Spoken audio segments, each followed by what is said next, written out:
la invitació a fer aquesta petita xerrada, que esperem que sigui curta. Realment és un plaer estar aquí amb tots vosaltres.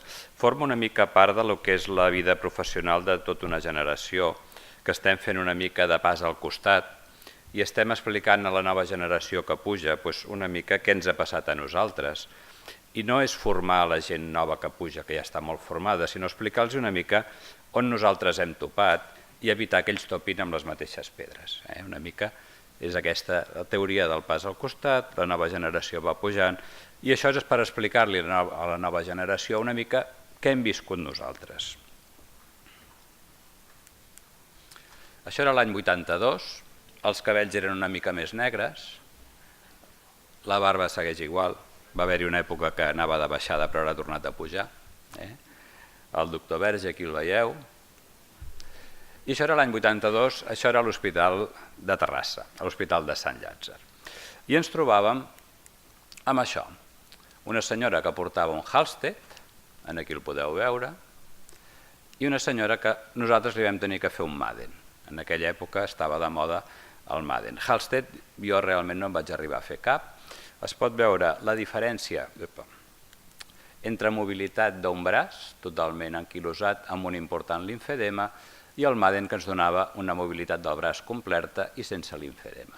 I una mica aquí estàvem nosaltres anclats en aquella època. És una senyora que realment va morir molt malament d'unes metàstasis pulmonars. En aquella època teníem com a quimioteràpia el CMF, teníem el tamoxifè que no sabíem si donàvem 10 mil·lígrams, si en donàvem 20, si fèiem 10 anys, si en fèiem 20, anàvem una mica desperdigats. L'adriamicina ens feia molta por a tots i llavors la teníem guardada per quan no podíem fer una altra cosa. No hi havia cures pal·liatives i realment el malalt se't moria a tu, com el cas d'aquesta senyora. I una mica ens vam trobar també ja amb un canvi de paradigmes, com deia el doctor Prats. O sigui, passàvem de la malaltia locoregional, passàvem a la malaltia sistèmica, que és el que deia el Fischer. Què ell deia? Que la malaltia és general des del seu inici. No hi ha un patró ordenat de disseminació.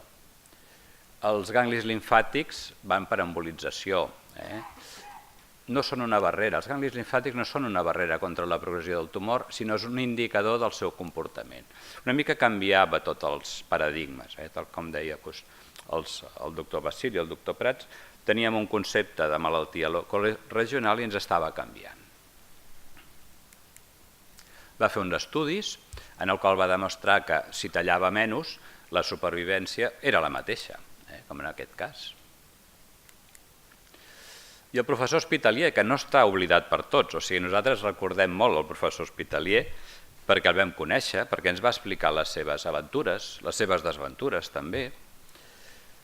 Ell tenia molt clar la teoria del Fischer, o sigui, ell amb aquest dibuix de la nedadora deia que la mama és l'iceberg de la malaltia. O sigui, nosaltres només veiem una malaltia locoregional, però que en realitat és una malaltia disseminada, que pot haver-hi metàstasis a tot l'organisme. I l'any 71 ja publicava els seus resultats, el que passa que li fèiem cas 4. La veritat és que a Europa ningú el seguia i als Estats Units, evidentment, no sabien ni qui era. El boom important va ser quan Veronèsin, l'any 81, va publicar l'estudi de Milan 1. Això va ser realment una bomba important que ens va fer canviar a tots nosaltres la nostra forma d'actuació.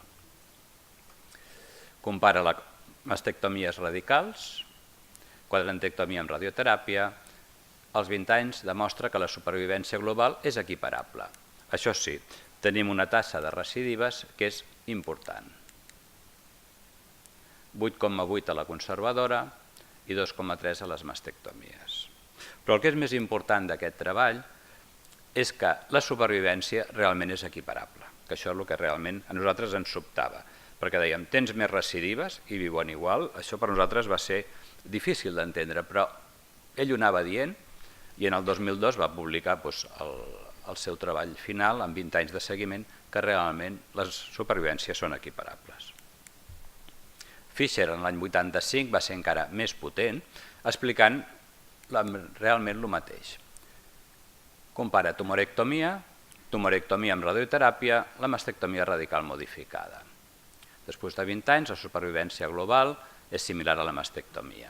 Recidives locals, tumorectomia un 39%, tumorectomia més radioteràpia 14,3%, però la supervivència és la mateixa. Veiem aquí les recidives locals, realment elevades, si no afegim la radioteràpia, però si afegim la radioteràpia són 14%. I el que és més important, la supervivència és la mateixa, tant si afegim radioteràpia com si no. No hi ha diferències significatives. Una mica això ens va fer canviar la nostra forma de veure la cirurgia.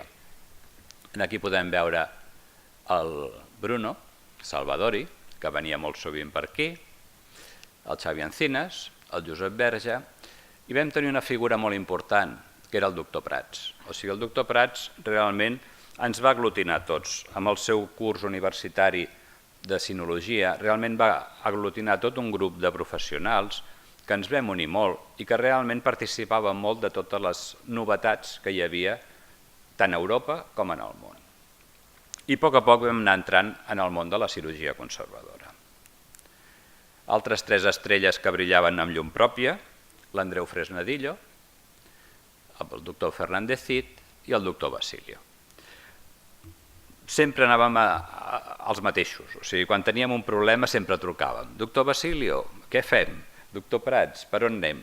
I una mica anàvem fent un grup que uns deien sinologia, els altres deien mastologia, diferències mínimes. Però bueno, eren la llum una mica que ens guiava amb la nostra pràctica habitual. Vam aprendre més coses, la hipòtesi de Wellings, que ara ja està denostada i ara ja no es porta, la progressió de la malaltia,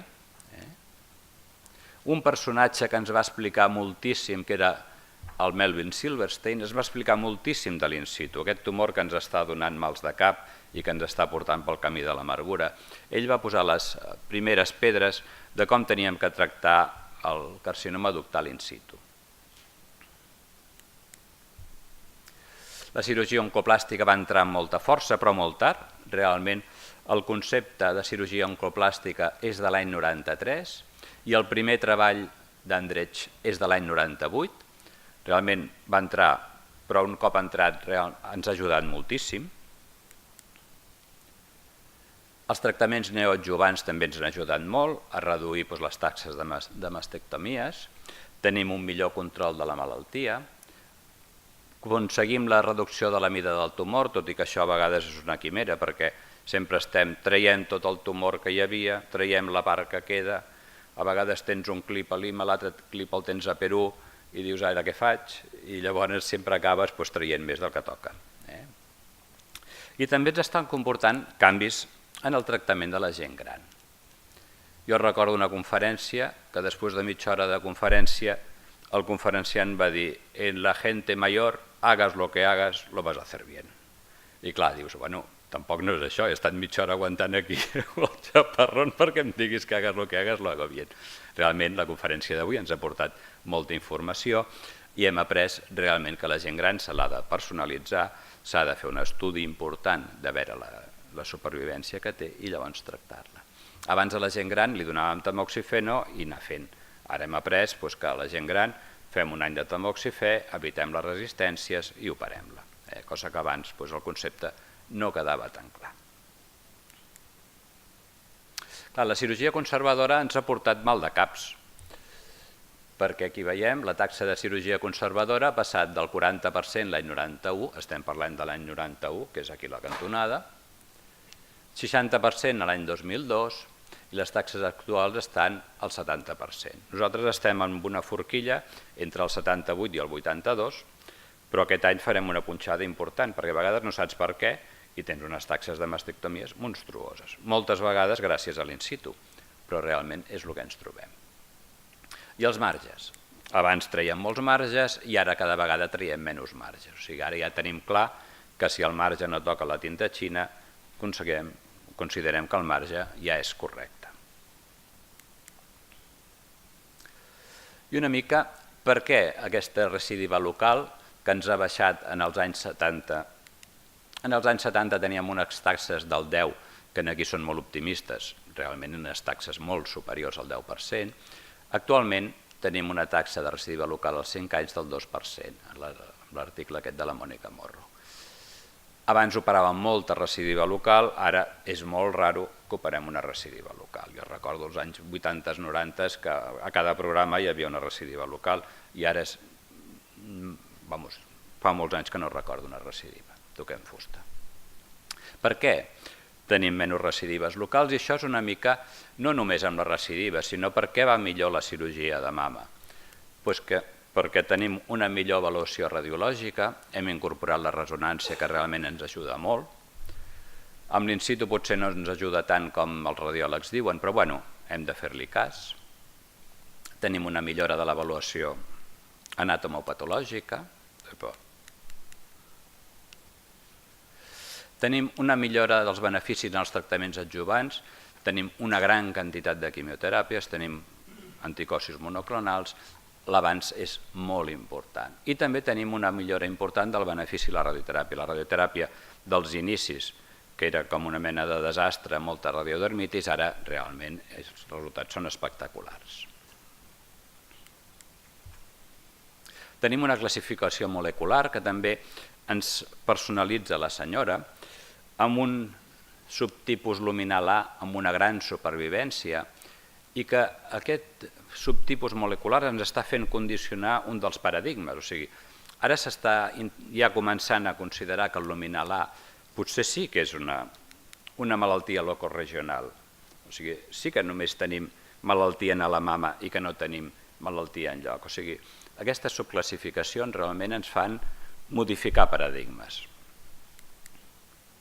Tenim les plataformes genòmiques, això ben bé no entren aquí a el que és el context de la xerrada, però realment és interessant. És un article nostre de l'Albanell, de l'Hospital del Mar, canvis amb les recomanacions del 31%. O sigui, 11,2% passen d'hormonoteràpia a quimio més hormona i 20,6% de quimioteràpia passen a hormonoteràpia. En aquests moments les plataformes genòmiques estan en els tractaments adjuvants, però jo crec que en el fons aviat ens ajudarem també a prendre decisions quirúrgiques. I una mica què passa en tots aquests anys, de l'any 75 al 2005, doncs que la supervivència ens passa d'un 64,90% a un 82%, amb la caiguda corresponent de mortalitat. I tot això aconseguint un efecte estètic realment bo. Cicatrius periorulars mínimes, ganglis sentinelles amb incisions petites, recordem la primera diapositiva i recordem aquesta, i recordem també que tot això tenim una molt millor supervivència, que no és la cirurgia, possiblement, sinó que són els tractaments adjuvants que els anem donant a les senyores. I ara el Xavi Encinas ens parlarà una mica de ganglis sentinelles.